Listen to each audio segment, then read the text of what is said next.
बघूयात पुढची बातमी। तुम्ही करेक्ट कार्यक्रम करता, मग आम्ही काय बांगड्या घातल्या आहेत का, असा सवाल महेश लांडगे यांनी अजित दादांना विचारलेला आहे। आमच्याशी लढाईची भाषा करायची नाही, असं देखील महेश लांडगे म्हणतायत।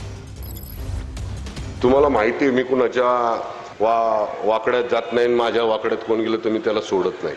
अरे बघू तरी तुझ्यात किती ताकद आहे। गेलो आम्ही वाकड्यात, आता बघू काय करायचे ते। एवढेच तुला बघायचं जे आम्हाला, तर बघ आता बघू। आम्ही सुद्धा आम्ही पण काय असं नुरा कुस्ती खेळणारे लोक नाही। अरे आम्हाला घरातून जेव्हा जन्म होतो तेव्हा पहिला लंगूट बांधला जातोय। तो आम्हाला लढायची भाषा करायची नाही।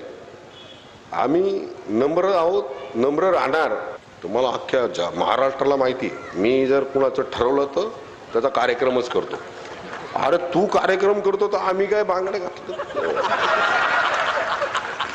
अरे आमचे हे रणरागिणीच तुझा कार्यक्रम करतील। जेव्हा पोराला खासदार करायचं होतं तेव्हा संजोग चला, संजोग भाऊ निघाले गाडी घेऊन टू व्हीलरवर, माग बसलाय लेख त्यांचा आणि निवडून दे ह्याला।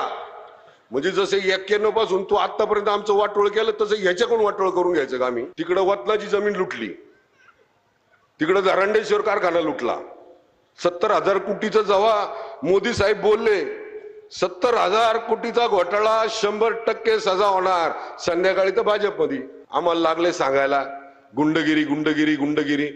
अरे तुमच्या गुंडगिरीमुळे ज्या शहराची वाताहत झालती। देवेंद्र भाऊंसारखं एक महाराष्ट्राचं लोकप्रिय नेतृत्व आपल्या सगळ्यांच्या मागे आहे। इतकं सगळ्यांचं ऐकून घेतात, गप बसतात बसतात बसतात। आणि ज्याला इशारा द्यायचा त्याला कळालं की देवा भाऊ आता काहीतरी करणार आहे, की संध्याकाळी